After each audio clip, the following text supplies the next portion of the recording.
Alright, so FaZe Clan is officially falling apart again. But I think it's even worse than it was last time, just because we have seen members that have been in FaZe for over 14 years, such as FaZe Adapt, leaving. We might even see more FaZe members down the line leave. I believe there are a couple left that are actually on the roster, and the entire brand is just down in the dumps. There are even claims that Aiden Ross bought FaZe, and do I believe that? Honestly, I don't know, but there's a lot of information to go over, so let's get right into it. So the downfall kind of started when Blackboy Max left FaZe Clan. Everyone thought he was just going to do his own thing. He started to get into music, even releasing a ton of songs, which I totally agree with. If you're not going to do IRL content and it doesn't really align with the other FaZe members, I totally get going and doing your own thing. But on Christmas Day, Stable Ronaldo tweeted out, "Left at FaZe Clan," and then this just started a chain reaction. Obviously, first it was Blackboy Max, then Ronaldo, then Jason, then Silky, and to end it off, now we have Adapt. I mean, this entire situation is just really odd. Even Banks claiming things that doesn't really add up at all. And I'll play one of these clips here. Every dollar that I've ever made, everything that I've ever had, this brand that I built,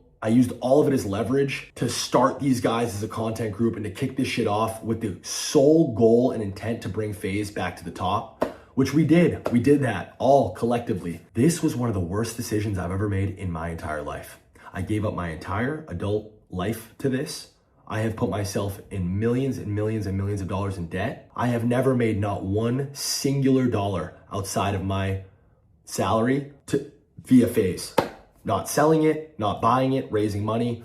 I've just put myself further and further in debt. So this is where the holes in the story kind of arise. Here's the thing. If you knew what your salary would be, if you knew how much it costed to keep FaZe running, including the house, including sponsorships, how much you would need each and every month, why would you do it? I understand it does suck stepping away from your adult life to focus on rebuilding a brand that you once knew and loved and actually trying to succeed in doing that, which they did, which we'll also get into later. They did succeed. How would you still be in debt? It doesn't make sense. FaZe Clan accumulated a ton of sponsors, number one. Number two, obviously Banks had his salary. He understood how much he was going to make. It doesn't add up in how he's in debt. Now, could he be in debt from other projects such as crypto or anything like that? Maybe, but from the crypto projects that he has done and also crypto that he has scammed, if he is in debt, it could be well deserved. I'm gonna be honest with you. Here's the thing. Banks is a smart enough guy to understand, or at least I hope he is, to do the math first and understand what FaZe needs to be making. And also, are you going to need to take expenses from these content creators, or at least a percentage each and every month? Obviously, a lot of them would not agree on that, especially now, because FaZe Clan needs them. They don't need FaZe Clan. We've seen this with Blackboy Max, and in my opinion, I think Blackboy Max is bigger now than whenever he left FaZe Clan. But in my opinion, if this is all true, Banks should have negotiated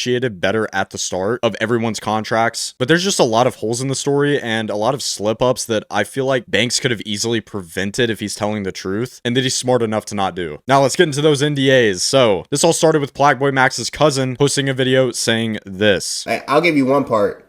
Gang, you see that little townhouse that Max was in and FaZe? They tried to make that nigga pay 20 bands a month. What the fuck? Or give a percentage of myself. What the fuck? Yeah, I get it. Paying $20K a month to live in a house is crazy. And I'm not going to pocket watch, but that's a little bit over 10% of his monthly revenue accumulated across everything, especially with the amount of sponsors that they have gotten. And also, they work their ass off. I mean, let's be real. The amount that these guys stream is unfathomable. I can't even believe it. So for them working that hard for the money that they earned and having to pay $20,000 is crazy. But this brings up something even bigger about their NDAs. So Blackboy Max or any of these other members are not allowed to disclose how much they make from FaZe Clan, which makes sense, but now they're not allowed to disclose what they have to pay to FaZe Clan. This is not good, because if they were taken advantage of from FaZe, like we saw with FaZe Tfue, then this could mean that all these creators could have paid out FaZe Clan a huge percentage of their net profit or their net gross revenue to the organization. And supposedly Blackboy Max still has that NDA agreement, and it's proven by this video.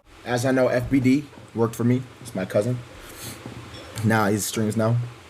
He worked for me. He sat in meetings, and he heard these things for his own ears from me. Free man. He's allowed to say whatever he wants as he feels. But as y'all know, I signed the FaZe in 2024, so at the end of the day, I signed papers.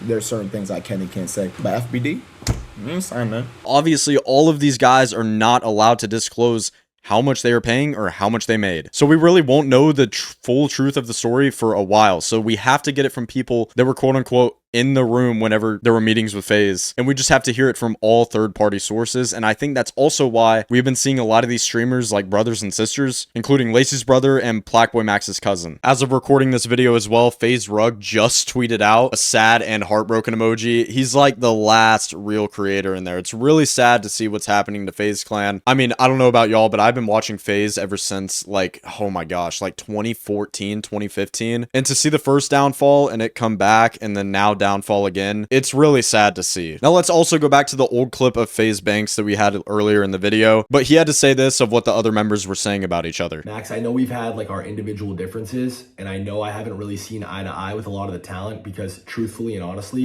I find you guys all to be incredibly ungrateful. I find you guys all to have insane egos, and I think it's disgusting and makes me sick to my stomach that your guys' relationships with each other and with every other streamer, and your community included, is so incredibly fake. You guys are the best actors on planet Earth, and you've made a complete career out of all of it. Max, these are your boys, but these are the same guys that said they fucking hated your guts after you left. And, you know, you're the program and you have an ego the size, you think you're Travis Scott and this and that. And also, like, Max, multiple conversations about how Ron's content's cringe and you guys didn't fuck with the dap. None of you guys fucked with Lacey or Jason in the beginning. You guys didn't want these guys to live anywhere near you. You barely wanted to share a brand with them.